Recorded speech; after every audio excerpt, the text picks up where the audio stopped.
Good afternoon, everyone, and welcome here to the launch pad and our live doubleheader launch coverage of SpaceX Transporter 10 and SpaceX Starlink 6-41, one launching from Vandenberg Space Force Base in California and the other Cape Canaveral Space Force Station in Florida. If it's your first time here, welcome. My name's Zach.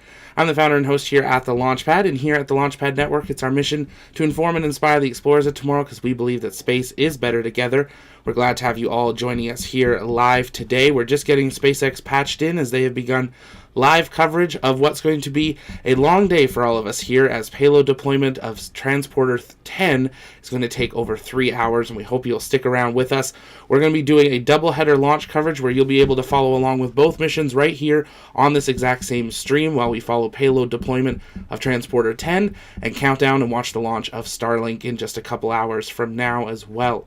For the first time ever, SpaceX will have, if everything goes to plan, 2 second stages in orbit, deploying payloads to different orbits at the same time. Transporter 10 is carrying 53 payloads to a sun-synchronous orbit, where Starlink, of course, is going to a low Earth orbit. We'll listen in to SpaceX Mission Control throughout both of the counts, but if you guys have questions, you can send those in the chat by tagging us at the Launchpad. But as always, as we get started, take a moment, engage that like button, share out the stream, invite people to join us. We got people tuning in all over the world. I see we've got Argentina, we've got Russia, we've got Wales, we've got UK, lots of UK, we've got Colorado, we've got Florida, Italy, Poland, California, Arkansas, Wisconsin, Switzerland. It's great to have you all joining us here for what's set to be hopefully a historic day of seeing a launch provider launch 2 rockets within 2 hours and actually have 2 active missions at the exact same time.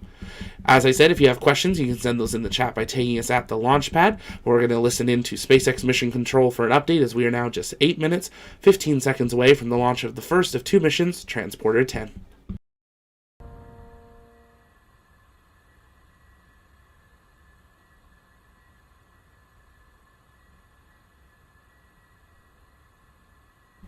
Well, we may or may not. Hello and welcome to the webcast for the Transporter 10 mission, SpaceX's 21st launch of 2024 and second launch in less than 24 hours following the launch of Crew 8 from Kennedy Space Center in Florida last night. The Falcon 9 rocket you see there on your screen is currently scheduled to lift off in just under 8 minutes from now from Space Launch Complex 4 East at Vandenberg Space Force Base, just a few hours north from our headquarters in Hawthorne, California. And in just about 2 hours, we do have a Starlink launch, which is scheduled to lift off from our third pad, Space Launch Complex 40 in Florida. Hello, everyone. Thank you so much for tuning in. My name is Atticus Federa, and I'm a propulsion engineer here at SpaceX. I'll be your host as we follow this Falcon 9 taking flight for its 5th time to deliver dozens of spacecraft into a sun-synchronous orbit for multiple customers. As you might have guessed, today's launch marks our 10th dedicated smallsat rideshare program launch. Flying since January of 2021, the first 9 transporter flights have collectively taken over 800 satellites to various destinations in low Earth orbit. And today we are excited to send 53 more payloads to space today, and those include CubeSats, microsats, and a hosted payload. All the spacecraft that you see there in the photo on your screen will separate from the second stage across 48 deployments, and those are scheduled to start around the T plus 54-minute mark, and that will conclude just about 2.5 hours after liftoff. Now, we do expect to have telemetry for all but 5 of those deployments, and we will light our MVAC engine for a total of 4 times over the course of this mission. If you are interested, a full list of payloads are available on SpaceX.com. Stage 1, everyone, load complete. Now we are currently working towards a T0 of 2:05 p.m. Pacific time, which is just about 6 minutes from now. Weather is green and the range is ready to support. If for some reason we don't launch today, we do have a backup opportunity tomorrow at the same time. The Falcon 9 rocket supporting today's mission is a 2-stage rocket. It's designed for reliable and safe transportation of satellites, cargo, and even people into space. At the very top of the rocket is the payload fairing. The fairing is a protective shell that houses all of the spacecraft, shielding them from aerodynamic heating and mechanical stress until the vehicle is outside of the Earth's atmosphere. The aerodynamic shape of the fairing also contributes to Falcon 9's overall efficiency, helping to reduce drag while the vehicle accelerates through the Earth's atmosphere. And once in space, those two fairing halves will separate to expose the payloads to the vacuum of space. The fairing halves will then fall back down to Earth, where they are recovered by SpaceX to be refurbished and reused on a future flight. And right below the fairing, we do have our second stage, which houses the single Merlin vacuum engine, or MVAC. And that's the engine that will take... for starter retract. That's the engine that will take our payloads to their drop-off point in space. Below that second stage is the black carbon fiber interstage, where the MVAC engine is located. The interstage connects the two stages and houses the center pusher, and that allows the first and second stages to separate during flight. Just below that interstage is the first stage, which we usually refer to as the booster. The first stage makes up the bottom 2/3 of the vehicle, and it has 9 M1D engines at the bottom. Those 9 Merlin engines do the bulk of the work to get the rocket off the ground and up to the thinner parts of the Earth's atmosphere, and they generate more than 1.7 million pounds of thrust. And at just about 2.5 minutes into flight, the first stage will separate and make its way back to Earth, and we will be attempting to land at LZ4, which you see there on your screen now. And that landing zone is not too far from the launch pad.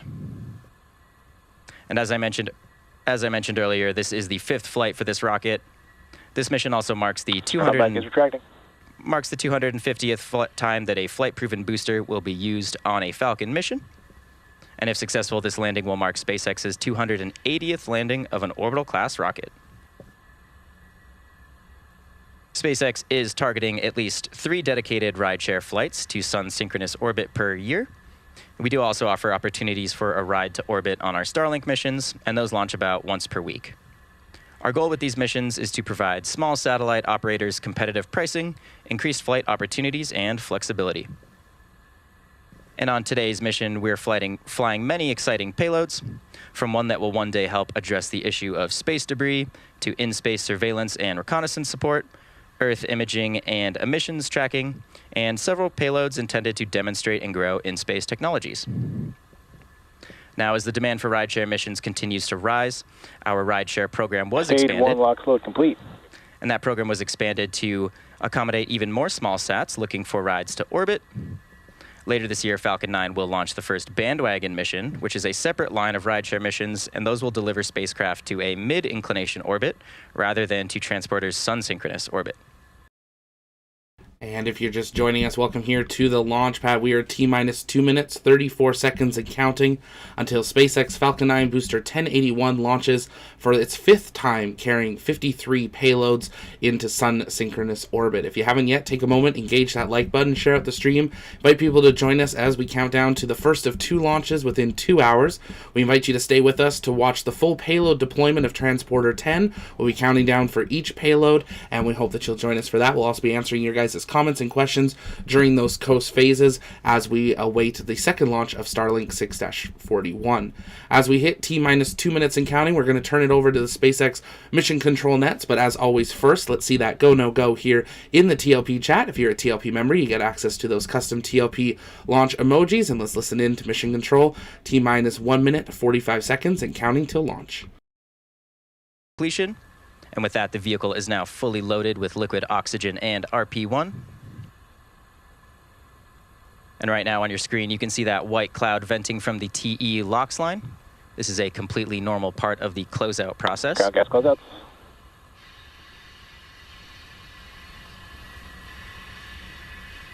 The next milestone coming up ahead of launch is startup, and this occurs at T-minus 1 minute. This is the point at which the vehicle's onboard flight computers will take control of the countdown.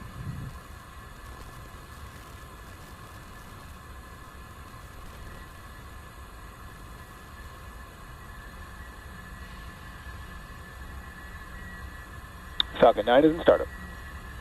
Great news there, folks. Falcon 9 has just entered the startup state. We're just waiting on our final go from our launch director, or LD. LD is go for launch. And there's that go for launch from our launch director. So with that, all systems are go for Falcon 9's launch of the Transporter 10 mission.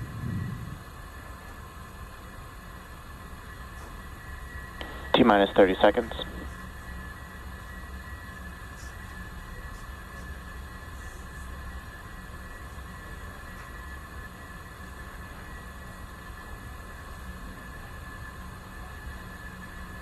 T-minus 15 seconds. T-minus 10, 9, 8, 7, 6, 5, 4, 3, 2, 1, ignition. And liftoff, Falcon 9. Go SpaceX, go Transporter 10. Vehicle is pitching downrange. Downloading MOD chamber pressures.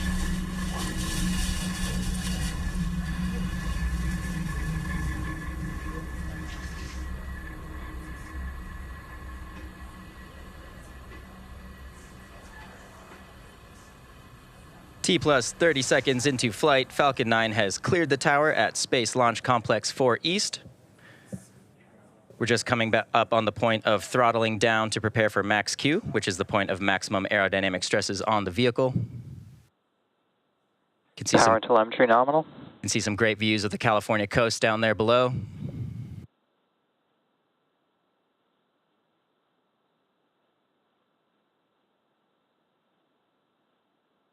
Falcon 9 is supersonic.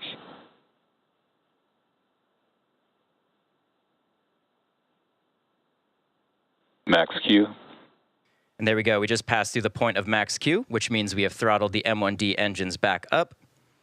And coming up next, we do have 5 events, starting with MECO, or main engine cutoff, stage separation, stage 1 flip, second engine start 1, and then the beginning of boost back burn. Today's mission is what we refer to as a return to launch site mission. And that means that the first stage will flip around and point back towards the launch site where it took off from, and it will perform a boost back burn.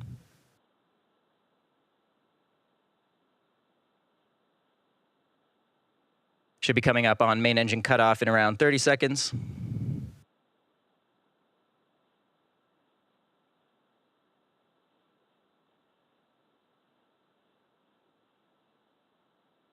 Getting a great tracking shot of the vehicle from the ground here.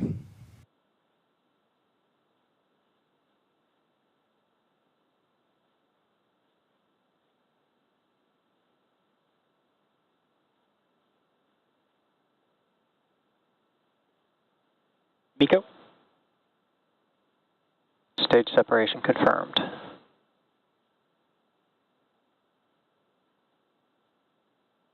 And back ignition. Stage 1 boost back startup. Wow, beautiful views here. You just heard and saw those 5 events that happened back to back, including main engine cutoff, stage separation, stage 1 flip, second engine start 1, and the beginning of boost back burn. On the left side of your screen there, you see the first stage performing its boost back burn, heading towards the launch site.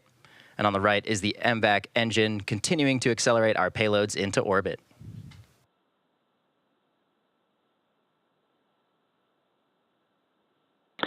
Fairing separation confirmed. And there go those 2 fairing halves. You can now see all of our payloads exposed to the vacuum of space. We should be wrapping up the boost back burn on the first stage in just around 10 seconds.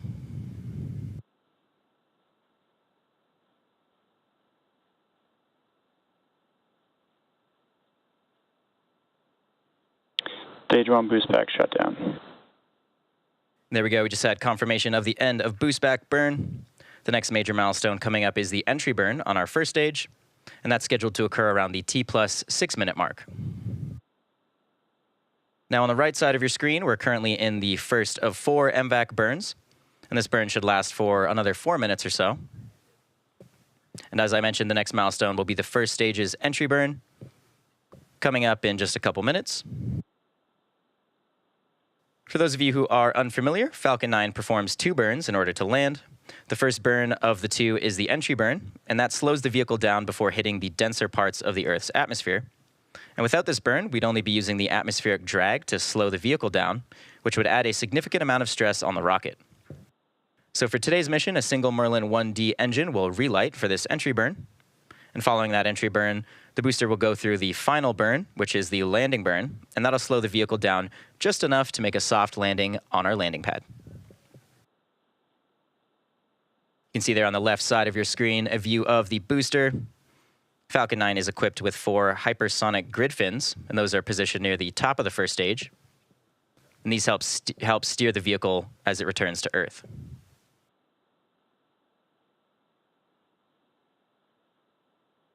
Wow, on the left side of your screen, you can see a great ground tracking shot of the first stage. Those white puffs coming off Falcon 9 are... Vehicles are on a nominal trajectory.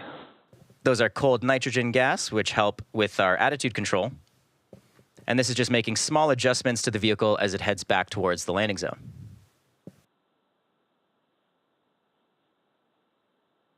On the right side of your screen, MVAC is continuing to burn towards orbit, currently traveling over 11,000 kilometers per hour.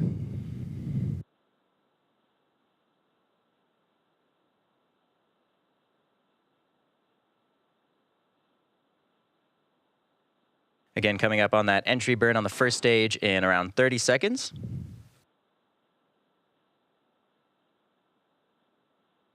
The entry burn will slow the vehicle down, so pay attention to that telemetry in the bottom left side of your screen.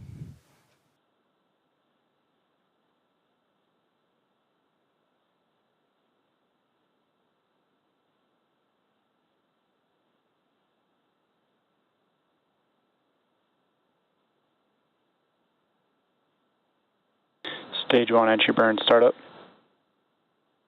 And there's that startup of the entry burn. This burn should last just around 20 seconds. We can see the vehicle rapidly decelerating now.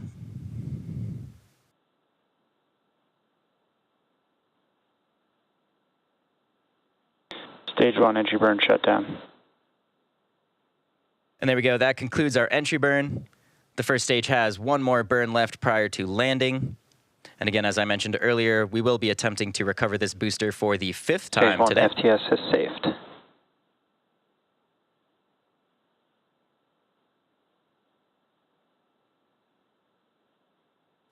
The Falcon 9 first stage is equipped with 4 landing legs made of carbon fiber and aluminum honeycomb. Vehicles are on a nominal trajectory. We should see those Stage legs 1 is deploy just transonic. prior to landing.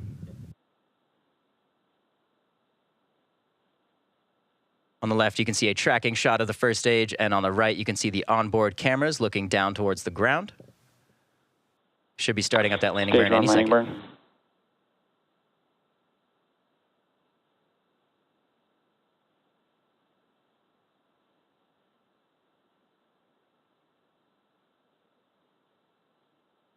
Landing leg deploy.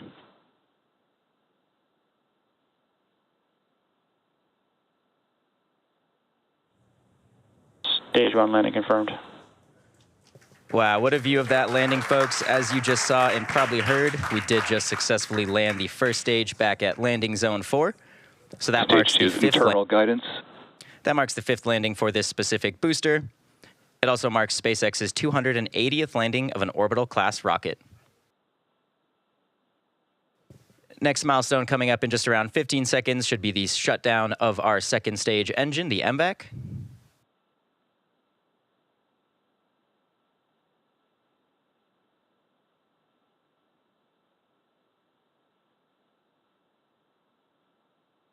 And back shut down.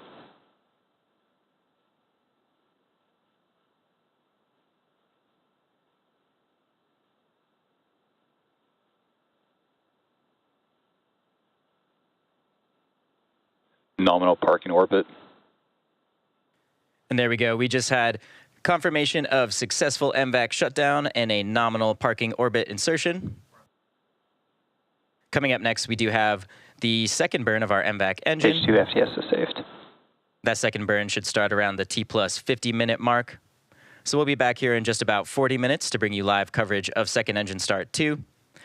Following that, And if you're just joining us, welcome here to the launch pad. If you haven't yet, make sure you hit that subscribe button to never miss another live launch coverage, docking, undocking, or return to Earth. There's a lot happening with SpaceX. We are staying live for the next about 3.5 hours as we follow all the deployments of Transporter 10.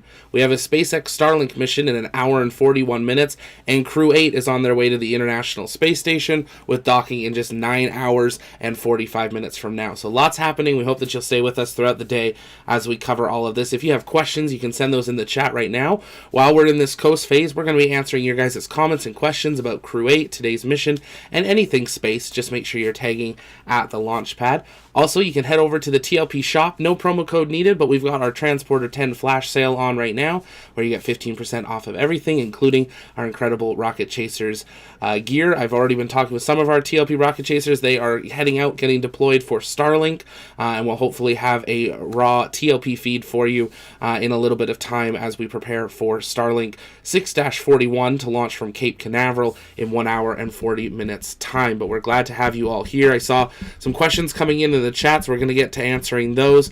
Atlas asks, how high is the target orbit? Well, transporter missions go to a sun-synchronous orbit. We did hear about them talking about they're going to start launching bandwagon missions later this year, which will be a mid-inclination orbit, which will be lower. But for sun-synchronous orbits, you're generally targeting a altitude of 600 to 800 kilometers or 370 to 500 miles. So a couple of 100 kilometers above the International Space Station. The period of time of an orbit in a sun-synchronous ranges anywhere from 96 minutes to about 100 minutes, depending on the finalized placement and altitude. So great question. Thanks for sending that in. Appreciate that. If you guys have more questions, keep sending those in. Jim Treese, when will we have a next Starship launch? That's the big question. SpaceX did conduct a wet dress rehearsal that looked pretty good last night. We still don't have a launch license, so we are going to be waiting for that to come in, and then hopefully we'll get a week's notice or so of that next flight. But I would say that at this point we are weeks away, not months away, which is really, really good news. Catching up on the chat here. Armored Cav, how long does it take for the second stage to deorbit? So it really depends mission to mission.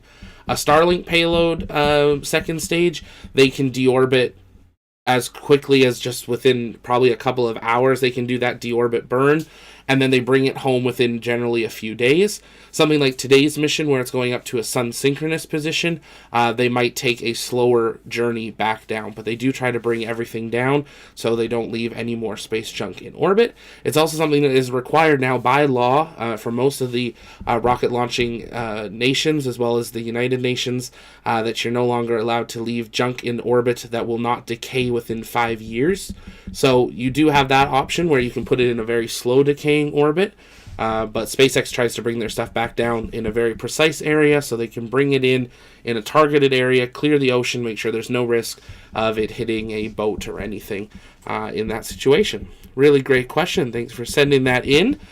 James, welcome as a Martian Explorer. Thank you so much for becoming a member. If you guys are interested in helping us to continue our mission to inform and inspire the explorers of tomorrow, because we believe that space is better together, you can hit the join button here on YouTube. 99 cents a month gets you one of those awesome TLP helmets next to your name. Longer you're a member, the different colors your helmet goes. We're actually having to roll out new colors because some of you have been members for so long, which is so amazing.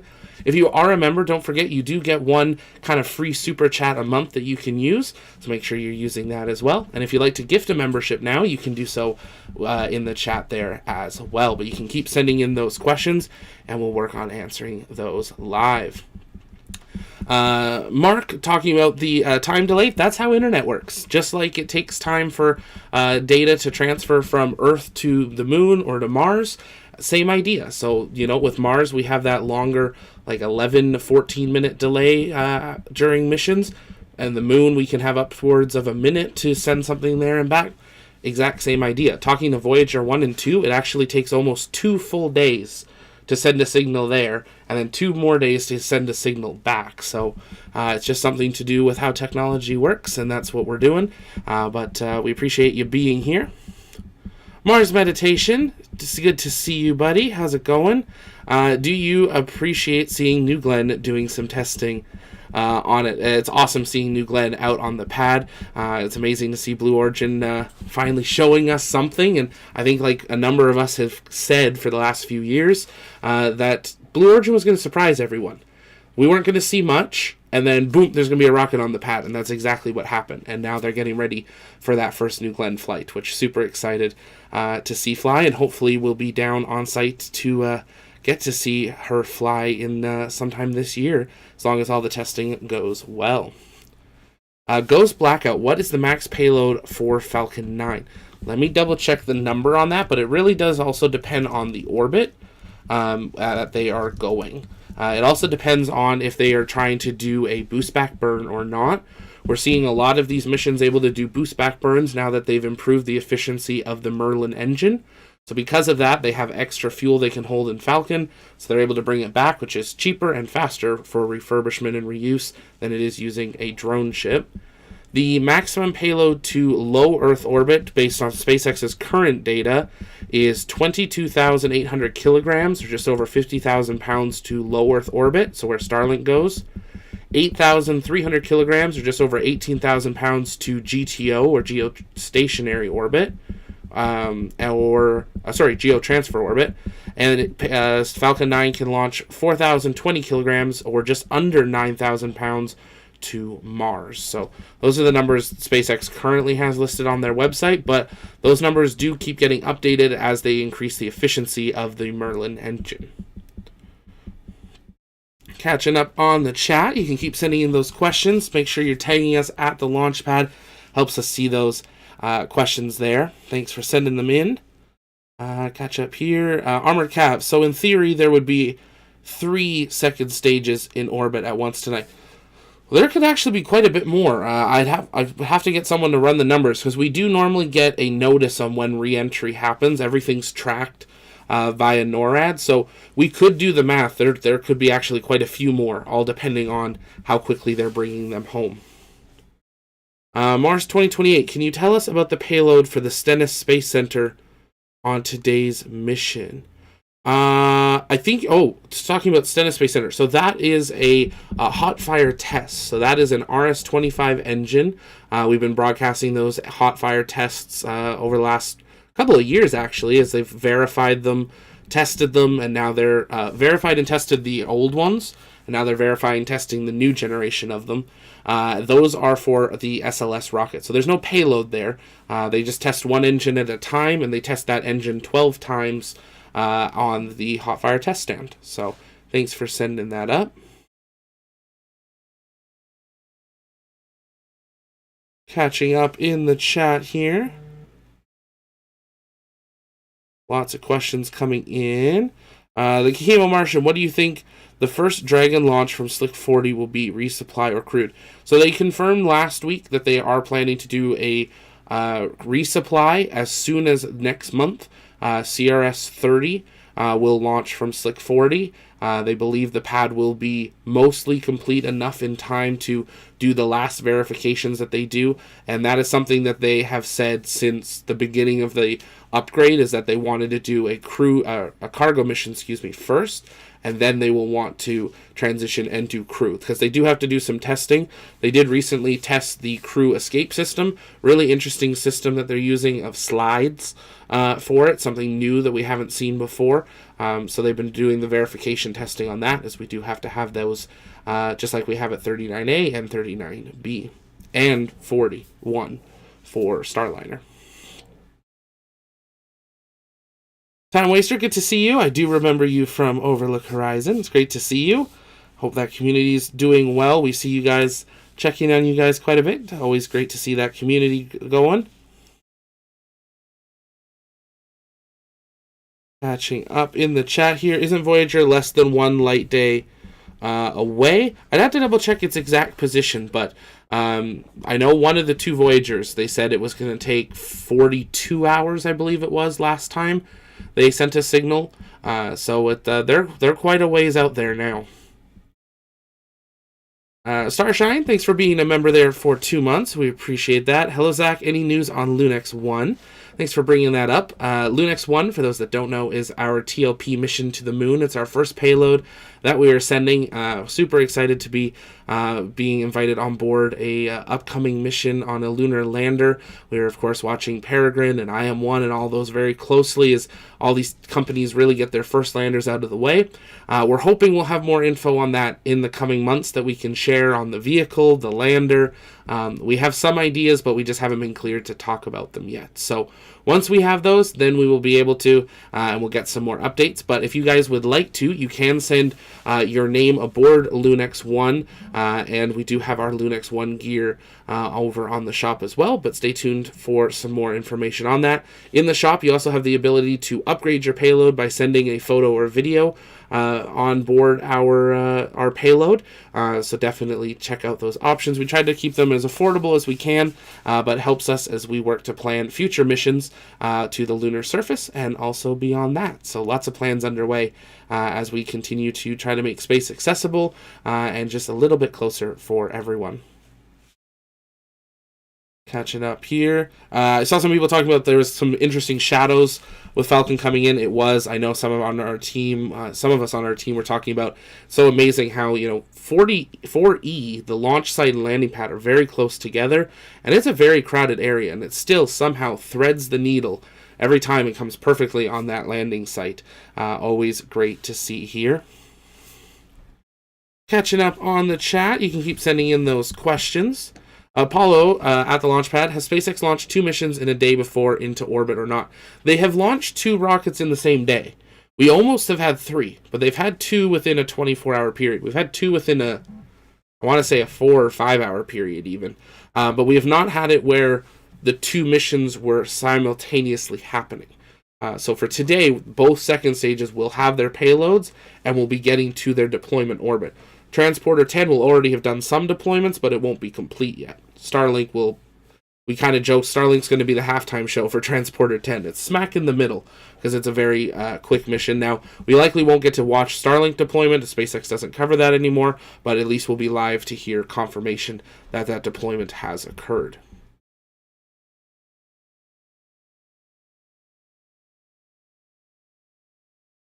Catching up on the chat here. Lots of questions coming in. Space Kid asks, if SpaceX customer adds a rocket engine to their payload that detaches on a Falcon 9, would that be a 3rd stage? Ooh.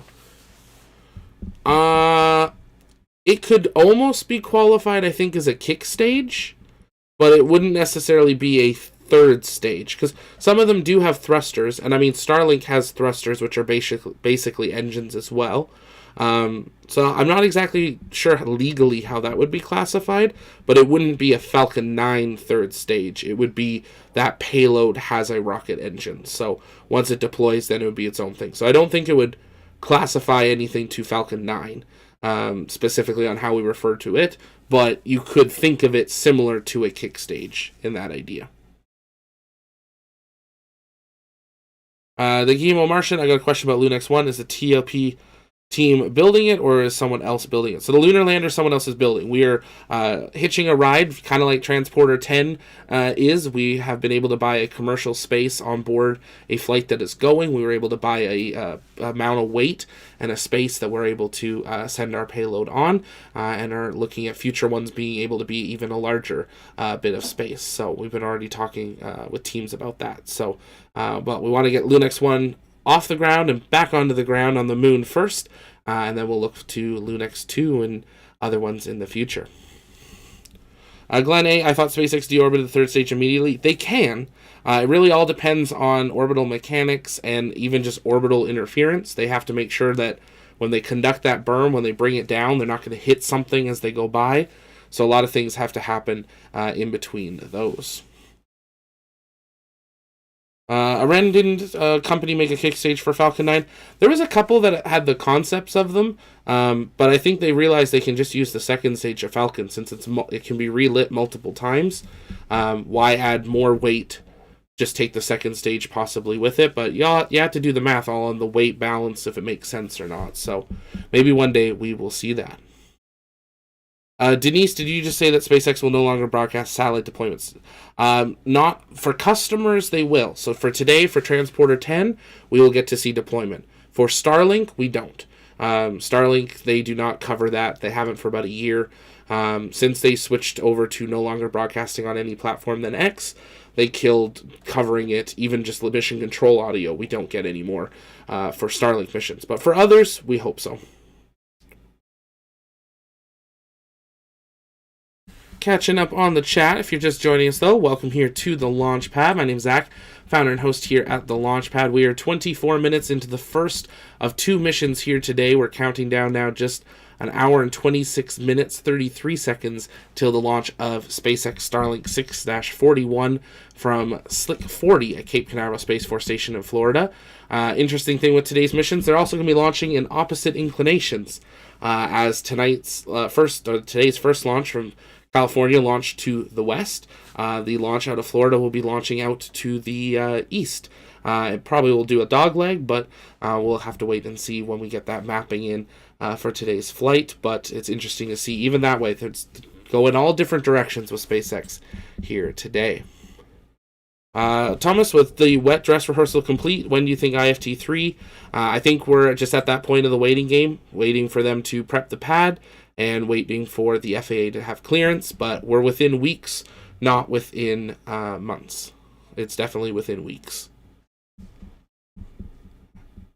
Catching up on the chat here. You guys can keep sending in those comments and questions. We're glad to have you here. Ginger, when is Crew 8 supposed to dock? We are 9 hours, 29 minutes, 15 seconds away from docking.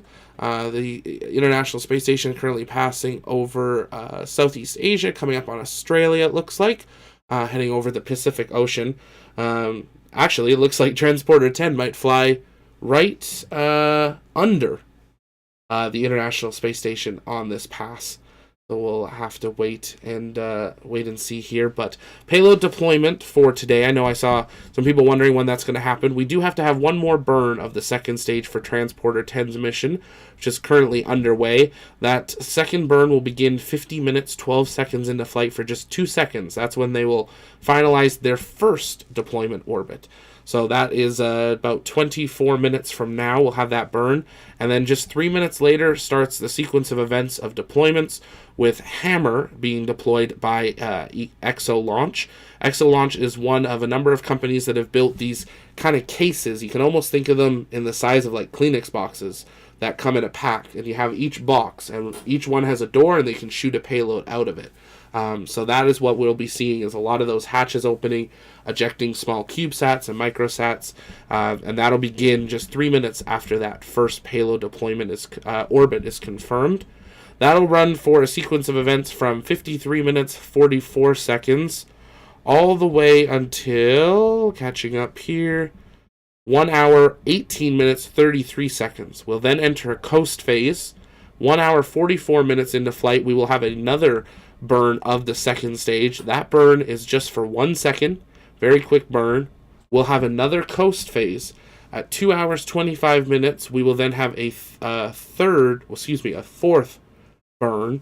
That burn lasting less than a second, and that will finalize its orbit for the rest of the deployments, which will begin within just a couple of minutes of that, and those will complete 2 hours 33 minutes into the mission. So we've got a bit of time here. We got 2 hours left in the mission.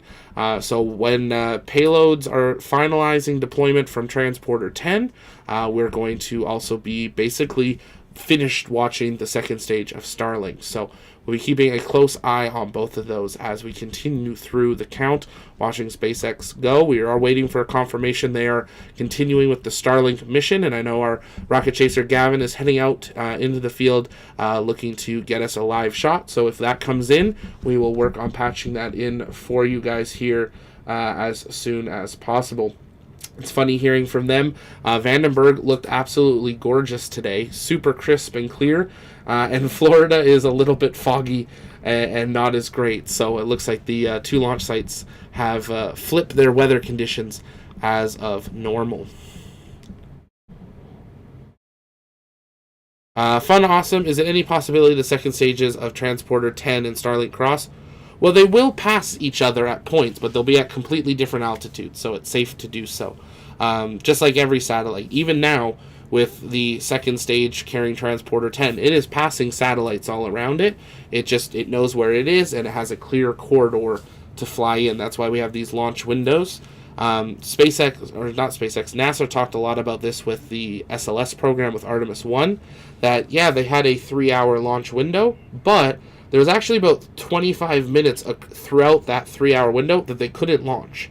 Some periods were just a couple of seconds they would have had to hold, others was a couple of minutes, and that was for them to have a clear path for the vehicle to exit out of the low Earth, medium, and high Earth orbits, payloads that are currently in orbit. So all NORAD tracking. Lots that gets tracked and goes into all of this. That's why it's not super easy to always just go for it when they want to. T plus 29 minutes, 47 seconds into flight. We are coming up to when that first burn of the second stage in orbit will be. SES-2, or SES-2 is expected 50 minutes, 12 seconds into flight. So we're going to take a quick commentary break. You can keep sending in those comments and questions in the chat, and I'll come back shortly and we'll answer some more of those as we count down for that first of 3 burns that'll happen for deployment orbits to be finalized. But we hope that you'll stay with us as we count down to the first deployments of Transporter 10 and the launch of SpaceX Starlink 6-41 from Florida. Stay with us.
And if you're just joining us, welcome here to the launch pad. You are currently looking at a live track of SpaceX Transporter 10 as we await the first of two burns during the deployment sequence here today. SES-2 expected to occur 50 minutes, 12 seconds into flight, lasting just 4 seconds.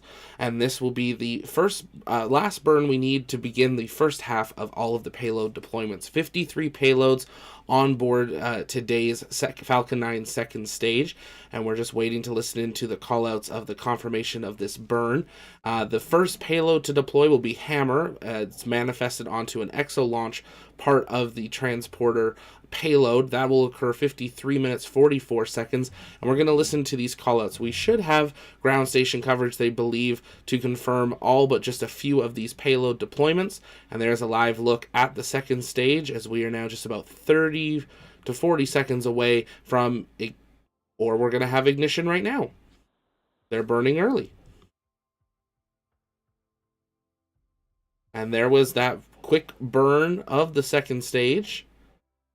That a little bit ahead of the schedule that they released to media. Orbit insertion. But confirmation there that there we go. We did just have confirmation of second engine start 2 with a nominal orbit insertion. And as a reminder, there will be a total of 48 deployment events for the 53 payloads on Falcon 9 second stage. And at the moment, it looks like we're on track to start these deployments in just around 3 minutes from now. If you're not familiar, our transporter missions are dedicated rideshare flights, and SpaceX is targeting at least 3 rideshare missions to sun-synchronous orbit per year, in addition to opportunities for a ride to orbit on our Starlink missions, which launch about once a week. And if you're just joining us, you're looking at live views from the second stage of Falcon 9, where we are now about 3 minutes away from the beginning of the deployment sequence of the Transporter 10 payloads. We had that burn there about 25 seconds early, but that's Falcon 9. It's a smart vehicle. It gets to a point and it knows what it needs to do to finalize its orbit exactly where it needs to be. I'm going to be quiet and we're going to listen in to SpaceX Mission Control as we await for the confirmation of these deployments and hopefully some amazing views of them as well. You can keep sending in your questions by tagging us at the launch pad, and during breaks in deployment, I will work on answering those live. We are also now less than an hour away from launch of Starlink 6-41 from Slick 40 at Cape Canaveral Space Force Station. Once we have a live view from down there, we will patch that in as well as we watch SpaceX conducting almost 3 missions at the same time: Crew 8, Transporter 10, and Starlink 6-41. Let's listen in to SpaceX Mission Control as deployment of Transporter 10 is set to get underway. Confirm every single deployment in real time. You should hear most of the deployments called out by our mission control operators, but if some are missed, we will try to provide updates for any we don't hear in real time, and we'll provide updates for those before the close of the webcast. And if you are interested, a full list of the payloads are available on SpaceX.com. Coming up on the beginning of that first sequence in about a minute and a half.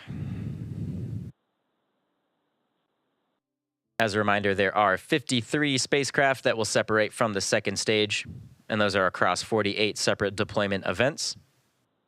We do have one short blackout period of no ground station coverage during this initial deployment sequence. Ground stations are how we get live camera views and telemetry, so only some of our deployments will be visible today.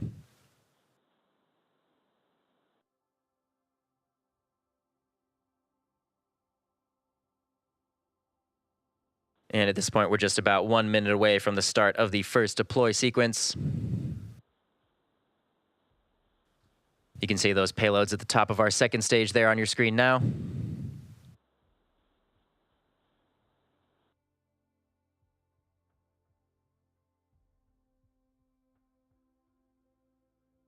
You can also note in the bottom right side of your screen is the second stage telemetry. You can see we're traveling almost 28,000 kilometers per hour at an altitude of 519 kilometers above the surface of the Earth. Hammer payload separation confirmed.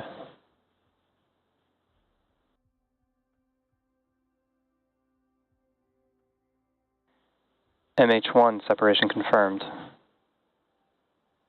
Contact Sat 1 separation confirmed. Pi 4 SV3 and SV4 separation confirmed. Ec2BS separation confirmed.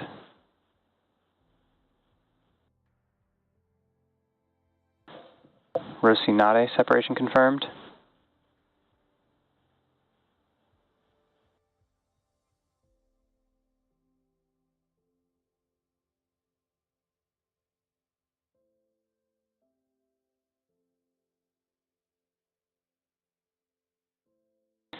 Johnny True separation confirmed.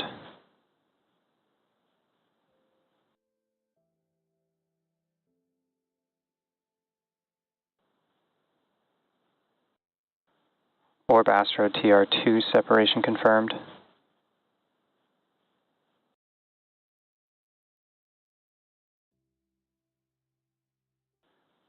Sonati 2 separation confirmed.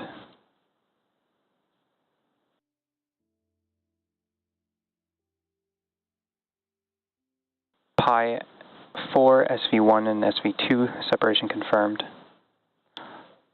Ondowsat Owl 1 and Owl 2 separation confirmed.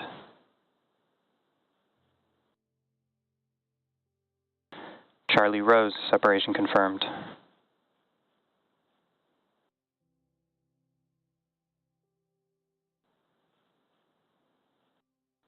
Iris F1 separation confirmed.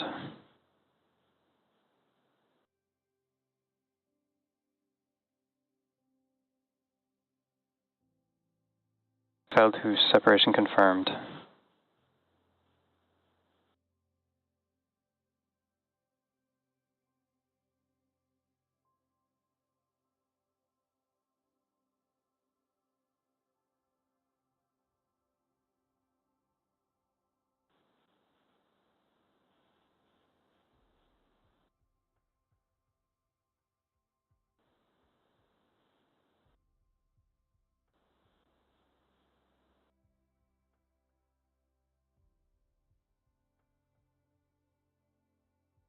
NewSat separation confirmed.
Link Tower 5 separation confirmed.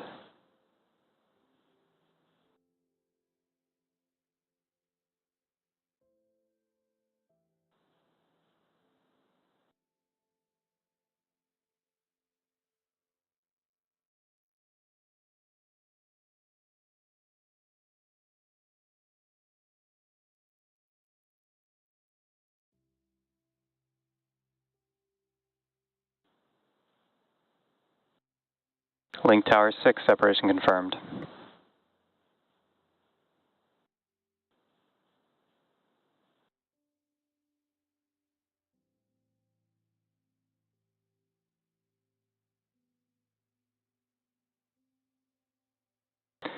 Tiger 7 separation confirmed.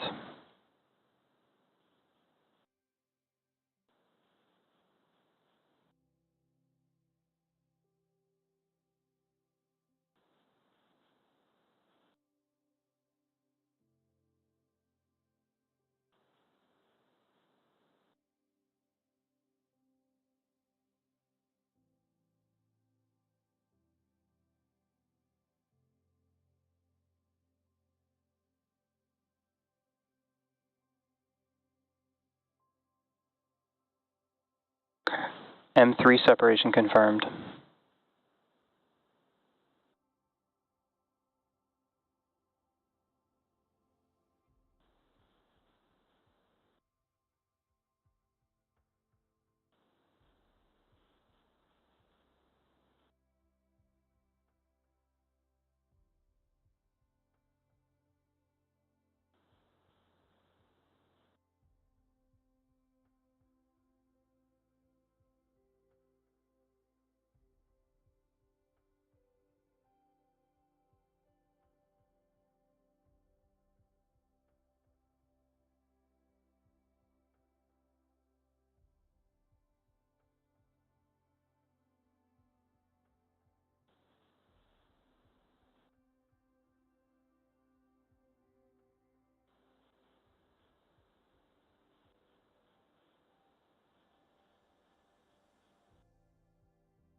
Tiger 8, separation confirmed.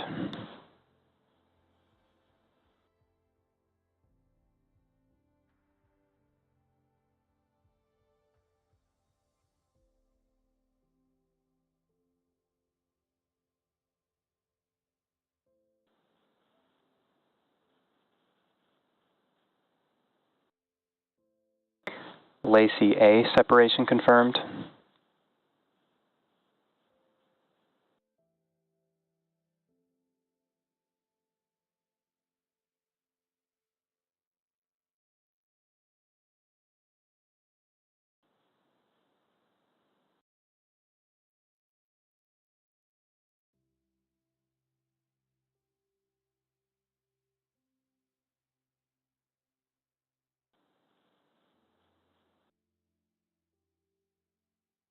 Lacey B, separation confirmed.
Sentry, separation confirmed.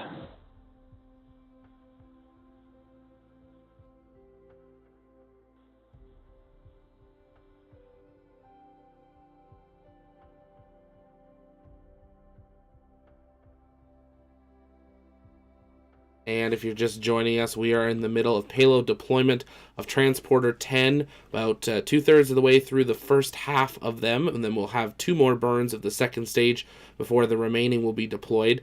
I know some people asking about the chat, wait, the map's not moving. Unfortunately, that's on SpaceX's end. As you can see, all the other parts of the screen are updating, but their map has had some sort of malfunction that we're not seeing the live location. Hopefully, they'll be able to fix it. Separation confirmed. As it is it's just a tracker. We are getting live views from the second stage again here, meaning we do have ground station coverage, but hopefully that map will get fixed. But we're going to continue listening into mission control as payload deployments continue.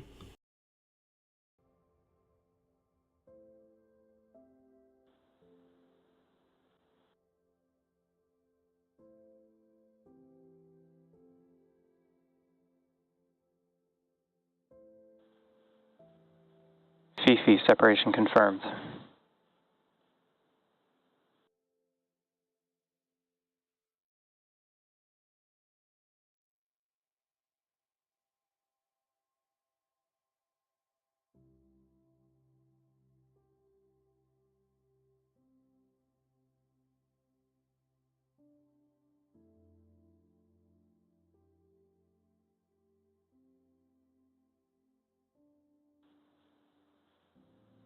Rose, separation confirmed.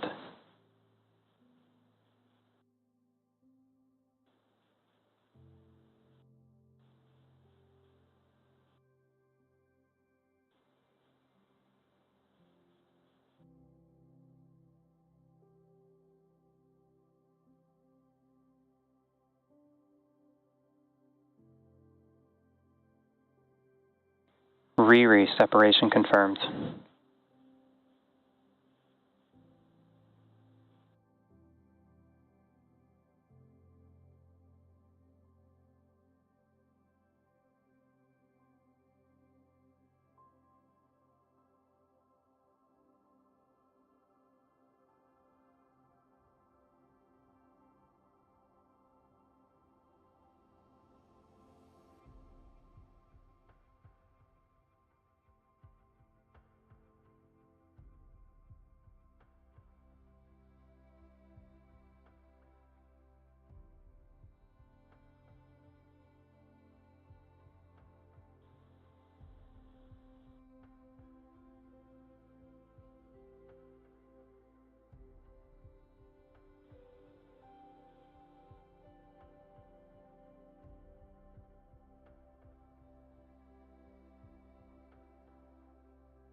EM6, separation confirmed. If you're just joining us, welcome to the Transporter 10 webcast. As a recap of our mission so far, we did have an on-time liftoff from the coast of California at 2:05 p.m. Pacific time. We did successfully land and recover our first stage, and we have lit the MVAC engine for 2 times so far. Currently are in the middle of our first deployment sequence. We just saw 28 deployments for a total of 31 spacecraft, and currently we're in a very short blackout period. Coming up next, we should expect to hear confirmation of 5 deployments that occurred during the blackout, plus 4 more deployments.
For those of you following along, you probably know it's been a pretty busy week for SpaceX so far. We did successfully launch the Crew 8 crew towards the International Space Station last night. We are also planning on docking that crew to the space station later today. In addition, we have the Transporter 10 mission you are currently watching on your screen, as well as a Starlink mission happening in just a couple hours.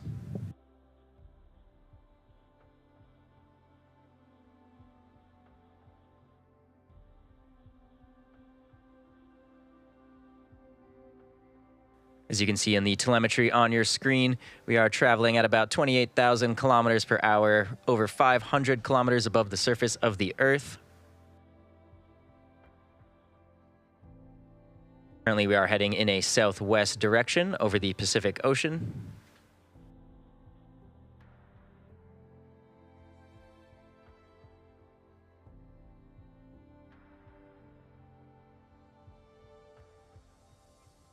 Again, we are expecting a short blackout period where we will not have telemetry from our second stage coming up shortly.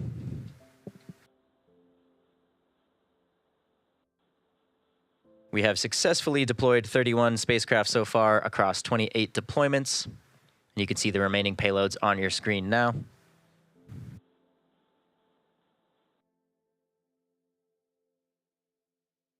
In total, this deployment sequence should last just about 24 minutes. Lulu, separation confirmed.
Just as a reminder, we are currently in the middle of a short blackout period where we will not have telemetry from our second stage.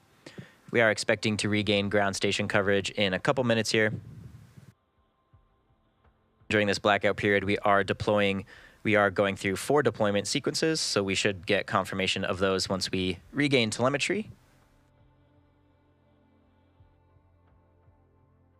And then once we regain telemetry, we do have an additional series of 4 more deployments that we should get live coverage for.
Apex Ares 1 separation confirmed.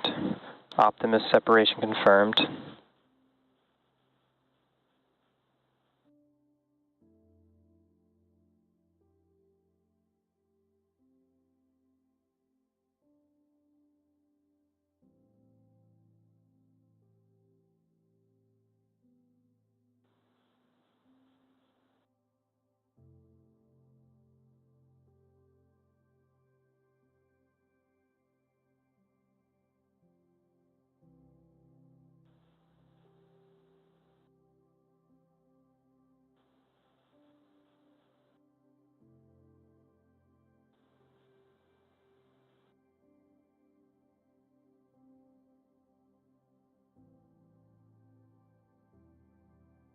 Jackal 1 separation confirmed.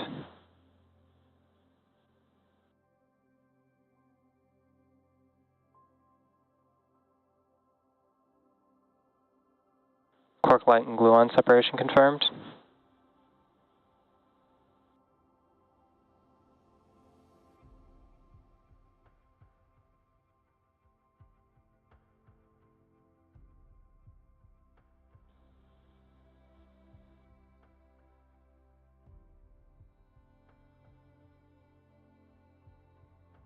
Ghost 4 separation confirmed.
For those of you just tuning in, we are looking at a live view of our Transporter 10 payload attachment. Currently in the middle of the first phase of payload deployment sequences, just waiting on the last few payloads of this sequence.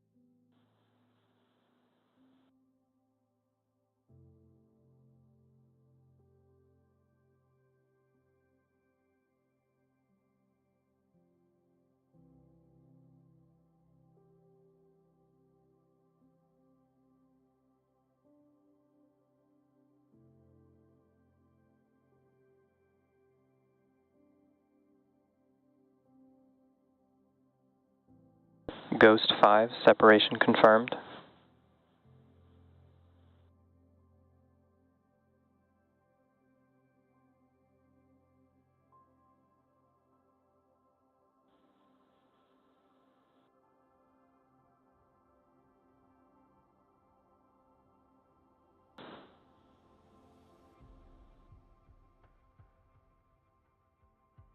We're now just waiting on confirmation of the last two payloads to deploy from this sequence.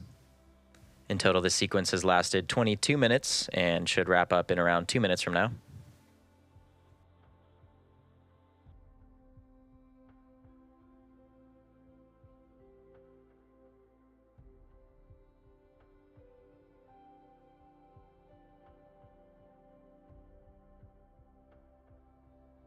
Again, what you're seeing on your screen is a live view from space. This is a camera on our second stage pointing forward towards the payloads.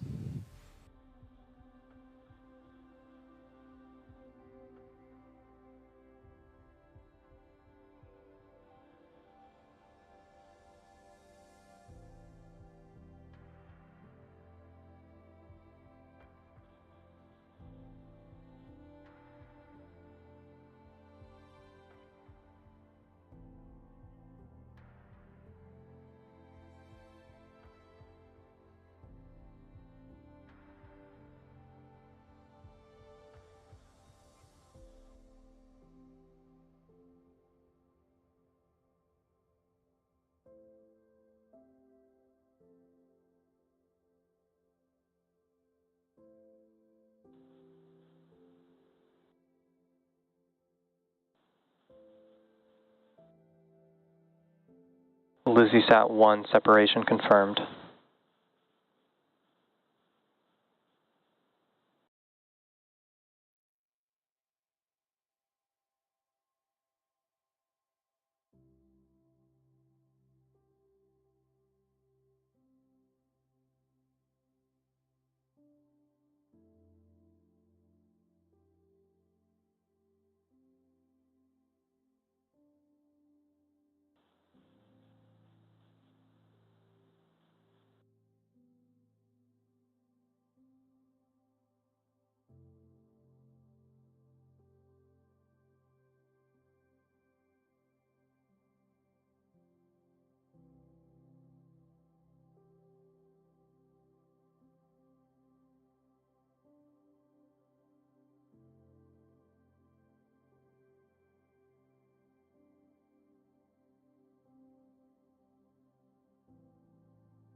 As an update, that does bring us to the end of our first deployment sequence. So far, we have confirmed 36 total deployments for a total of 41 spacecraft. And we're just waiting on final confirmation of the last remaining spacecraft. Sometimes it just takes a little bit of time for the full data to come in with our telemetry. So next up, we are going to coast until the next relight of our MVAC engine, which is at the T+1 hour and 44-minute mark. So until then, again, enjoy the space views and the music.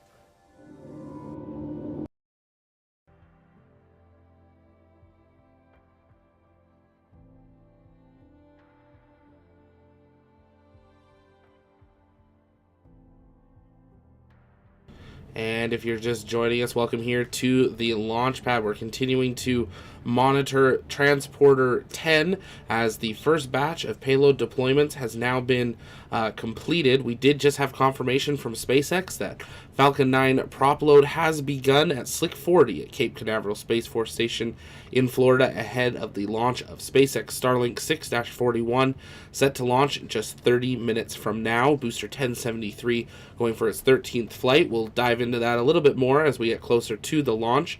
We did hear from our rocket chaser Gavin, who is heading out into the field today to get us a live pad shot.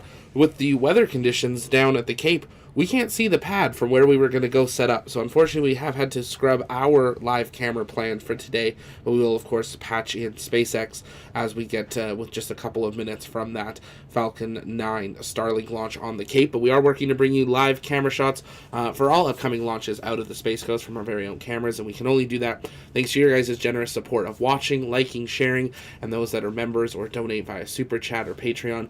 Thank you so much. That goes into expanding our equipment and getting our team out on location as needed. There's a lot of launches coming up this year, a lot of travel coming up as well. We're excited to take you out along the way.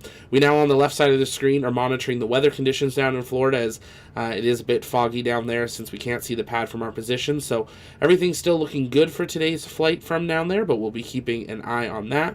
We are now in a coast phase for Transporter 10, as you heard there. We have 2 more burns that have to occur from the second stage of the engine bell that you see on your screen. The next burn will occur 1 hour 44 minutes, so 22 minutes from now. That burn just for 1 second. We then coast again till 2 hours 25 minutes into the mission, where it will burn for less than a second. And it will then complete that final burn and begin the final batch of payload deployments. Now, we're running off a press sheet that was put out by SpaceX for the media, but we have confirmed with some other people that they're running anywhere from 20 to about 40 seconds ahead of the press sheet that we've been given. So that could just be the efficiency of Falcon 9 getting to where it needs to be.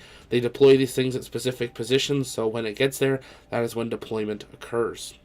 We're going to be answering some more of your guys' comments and questions, so you can send those in the chat by tagging us at the launch pad, and we'll work on answering those live as we continue through today's coverage. Just make sure you're doing that tag, and join us over on the TLP Discord. That's where our community hangs out in between streams, and we would love to see you in there as well. T-minus 27 minutes, 43 seconds and counting till launch from Florida. Stay with us as we count down to the first ever dual mission underway, plus a crew mission underway, all at the same time for SpaceX. Stay with us.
burns.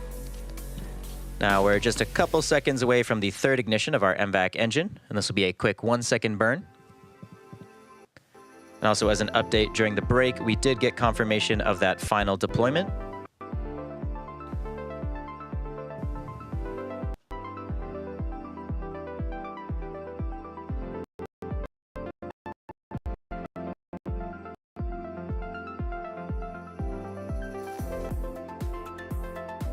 Nominal parking orbit. And there we go. There's confirmation of good orbit after the third burn. As I was mentioning earlier, we did get confirmation of the final deployment from our first deployment sequence.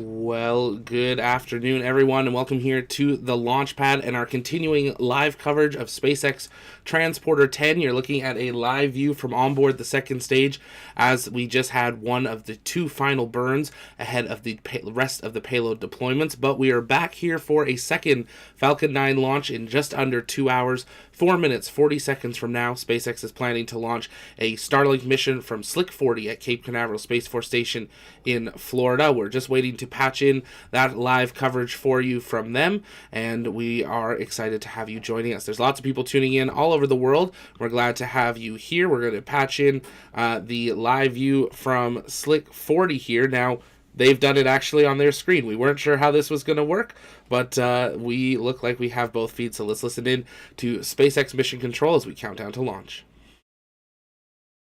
56 p.m. Pacific time or 6:56 Eastern time, just about 4 minutes from now. So on your screen right now, on the left-hand side, you can see the Starlink mission at Pad 40 down in Cape Canaveral.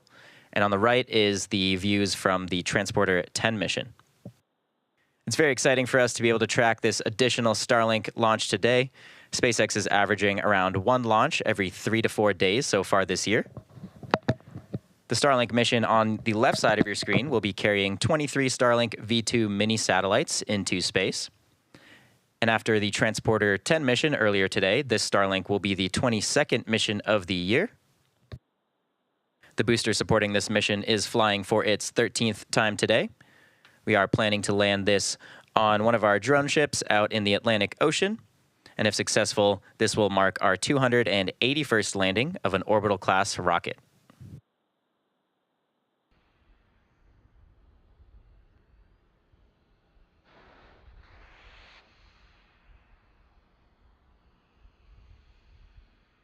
Stage 1, lock flow complete.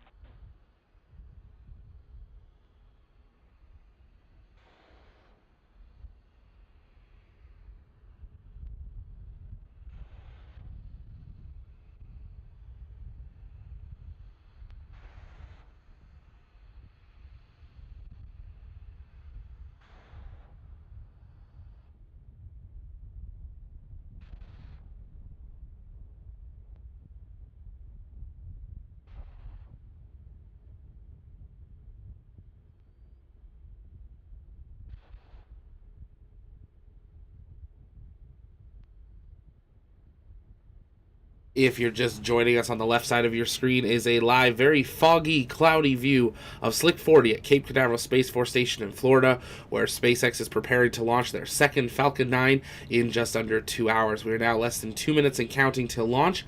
As always, let's see that go, no go in the chat. Here, we are now well underway into engine chill of those 9 Merlin 1D engines as we head towards liftoff here.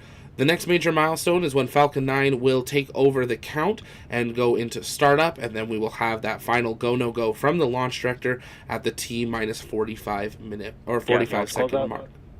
T minus 90 seconds, 23 Starlink V2 minis on board, Falcon 9 booster ready to go for today's flight. Today's booster is booster 1073, going for its 13th flight after previously supporting SES-22, iSpace Hakuto R Mission 1, HipSat Amazon Nexus, CRS-27, and 8 Starlink missions.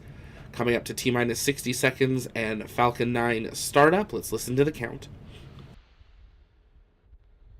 Falcon 9 is in startup.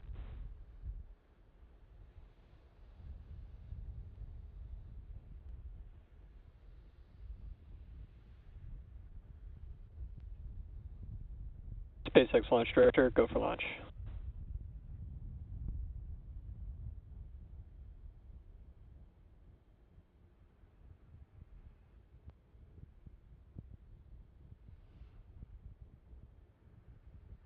T minus 30 seconds.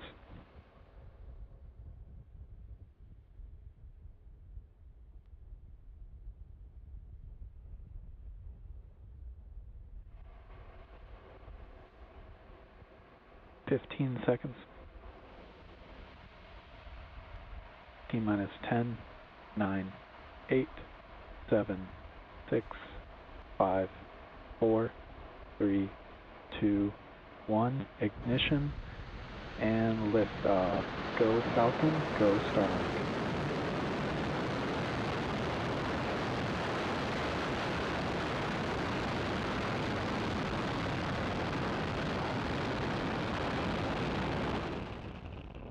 T plus 18 seconds into T plus 22 seconds into flight. For the first time, SpaceX flying 2 Falcon 9 rockets at the same time. Transporter 10 second stage preparing for its final circularization burn before the rest of its deployments, and a Falcon 9 first and second stage carrying Starlink to low Earth orbit, on top of Crew Dragon Endeavour currently journeying to the International Space Station. T plus 47 seconds into flight. The next major milestone will be the moment of max Q. This is the moment of peak mechanical stress on the first stage. We're expecting this call out in 15 seconds.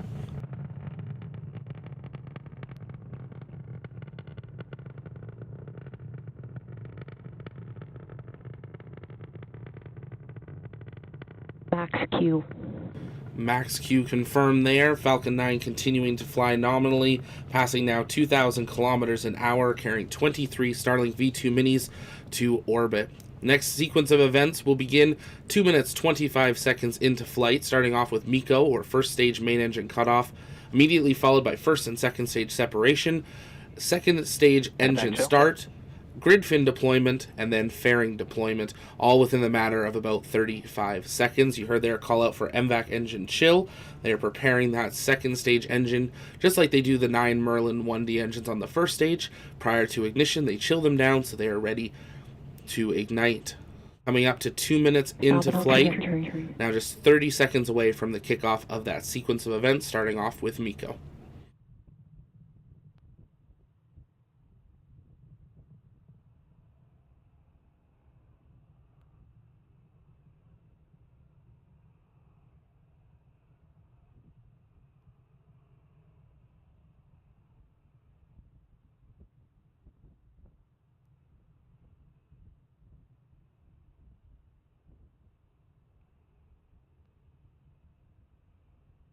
MECO.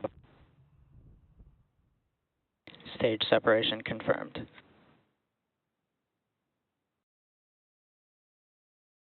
Back ignition.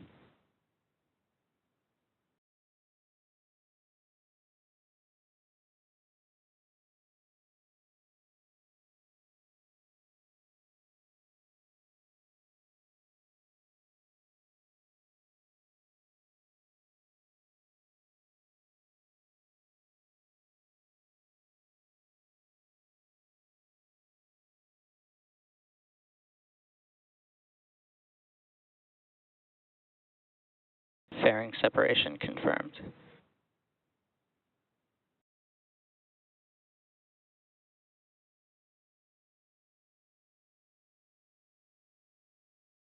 And you saw there on your screen that sequence of events of MECO, first and second stage separation, MVAC ignition, also known as SES-1, grid fin deploy, and then fairing deployment as well. Falcon 9's first stage is now beginning its journey back home, but it is still coasting in an upward trajectory under the remaining just residual thrust that it has. Keep an eye on the bottom left corner of your screen at that altitude and speed. When the speed starts going up and altitude starts to decrease, that's when we reach our moment of apogee. This normally occurs about 117 kilometers in altitude. The second stage now burning strong, coming up to over 10,000 kilometers an hour in speed as it continues towards carrying those 23 Starlink V2 minis to deployment. Now, the second stage will shut off 8 minutes 39 seconds into flight, but does have one more burn that we may or may not get to see. SpaceX doesn't give us Starlink coverage anymore for deployments, but as we are following Transporter 10, they are doing joint coverage, so we might be lucky enough to actually get to see Starlink. We'll have to wait and see. That second stage on the left side of your screen will do one more burn, 53 minutes, 28 seconds into flight for 1 second to finalize before Starlink deployment, 1 hour, 4 minutes, 37 seconds into flight. But that first stage is what we're following. We've had apogee, and it now is beginning its journey back down to the autonomous drone ship. Total vehicles, nominal trajectory. Today's drone ship is in the Atlantic Ocean, a short follow gravitas, ready to recover the first stage. First stage does have 2 more burns to conduct. Its entry burn will begin 6 minutes, 7 seconds into flight, or just about 60 seconds from now. That's when it'll ignite a couple of those engines and create kind of its own force shield, using its engines to not only slow it down, but protect it from the atmospheric re-entry as it re-enters the thickest part of our atmosphere. That burn is going to last for 23 seconds today, and then it will have one more burn right before touchdown, 7 minutes 52 seconds into flight, lasting just over 23 seconds for touchdown. Now, the second stage on the Transporter 10 mission is in a coast phase as we await another burn. That burn's not scheduled for another about 25 minutes from now, and then we will have the final deployments of the Transporter 10 mission. But once we have SECO 1 on the Starlink second stage, we will have 2 second stages flying in orbit, carrying their payloads to their deployment positioning.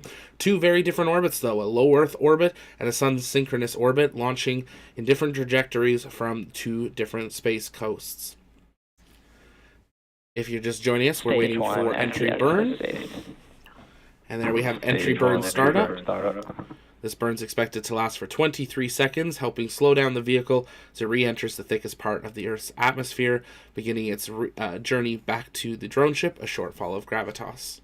If you haven't yet, take a moment, engage that like button, share out the stream, invite people to join us as we continue to bring you live coverage of both Transporter 10 and Starlink 6-41. Stage 1 entry burn shutdown. Stage 2 FTS has saved. Both stages, nominal trajectory.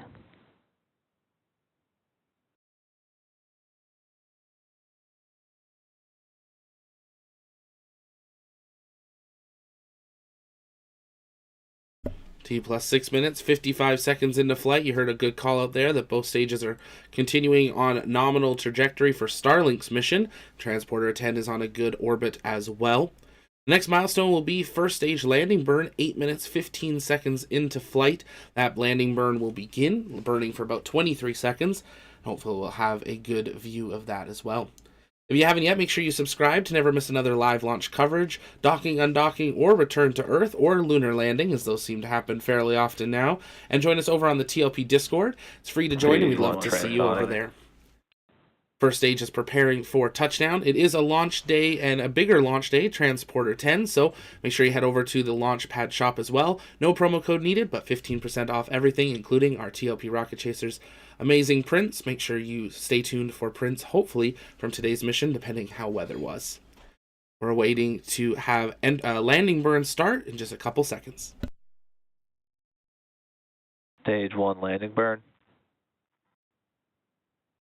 Stage 2 is in terminal guidance.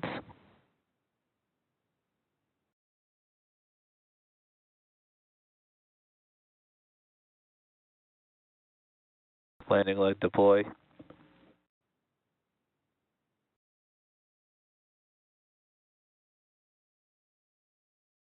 Stage 1 landing confirmed. And that is touchdown of booster 1073 for the 13th time on a short fall of gravitas stationed out in the Atlantic Ocean. On the left side of your screen, a live tracking view of Starlink as it continues on its journey, and on the right, the Transporter 10, 2 second stages carrying payloads to their desired orbits. Now, we're not too sure what we're going to see for coverage from SpaceX as we continue through today's dual coverage. It looks like they're going to switch basically exclusively to Transporter 10, but a really incredible day for SpaceX. And if I can see that on the screen there, that correctly, we might be seeing both stages again. Oh, no, that's stage 1 on the drone ship. We actually came back around already. We can see it. But we'll keep an eye on, because we may or may not see the other stage turn up on this tracking map. It would be amazing if SpaceX could do that, but truly incredible. We're going to continue following Transporter 10 on its journey through the rest of its deployment. So if you're watching over on YouTube and you're watching a stream that says live SpaceX Starlink 6-41 launch, thank you so much for joining us. We invite you to join us on our other stream called Live SpaceX Doubleheader, and we will continue our Transporter 10 coverage there and bring you maybe updates on Starlink as well as we await for confirmation of payload deployment. But if you're going to head out, we thank you so much for watching us, and we hope to see you next time. If you're watching on the Live SpaceX Doubleheader stream, don't have to go anywhere. We're continuing to follow along as we await payload deployment, but stay with us for continuing coverage of Starlink 6-41 and Transporter 10.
Again, coming up on the beginning of the last payload deployment sequence in just over a minute now.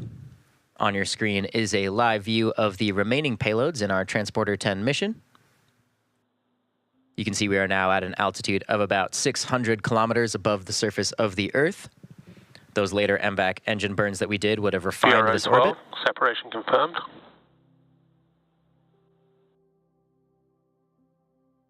And there we just heard the beginning of the payload deployment sequence now. BRO 13, separation confirmed.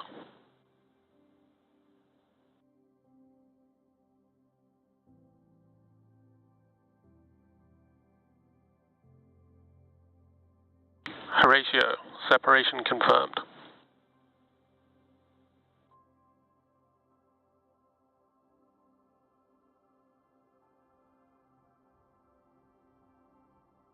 Rocky 2, separation confirmed.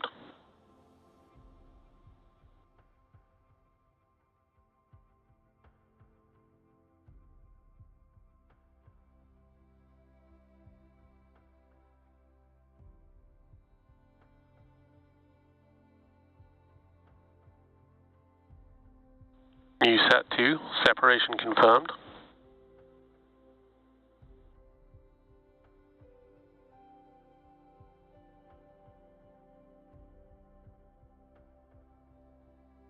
Pony Express 2, SV2, separation confirmed.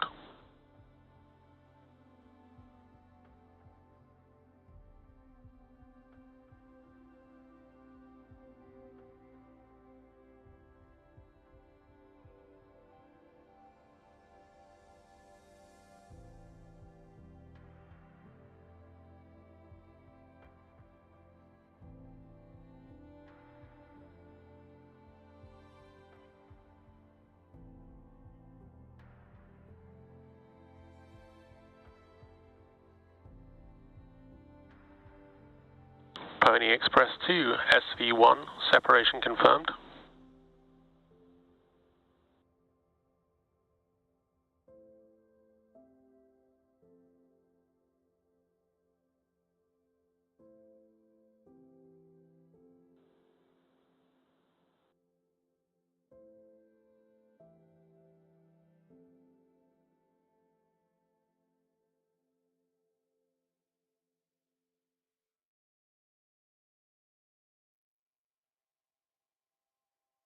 First ISI satellite, separation confirmed.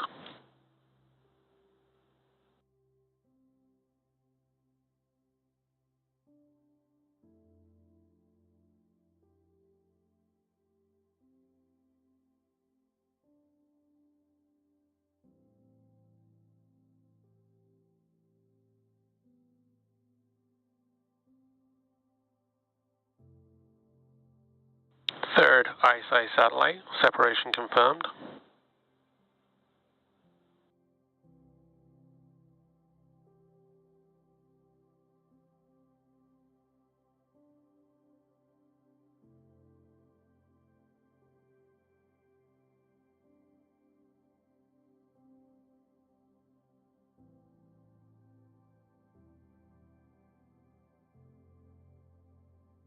Second ISI satellite, separation confirmed.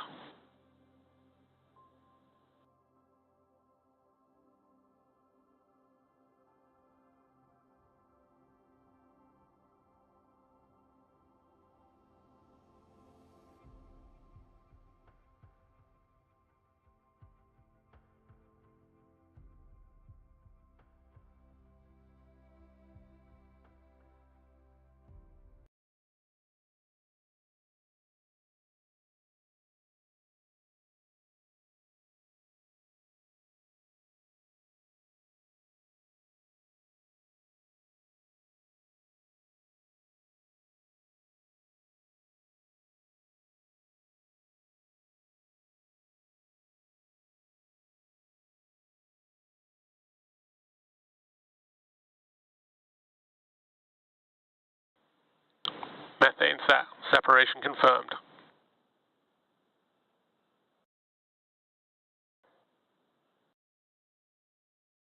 And there you can see on your screen that methane sat has deployed. That was the last satellite as part of Transporter 10's deployment sequence that we were expecting to see 2 hours, 31 minutes, 50 seconds ago.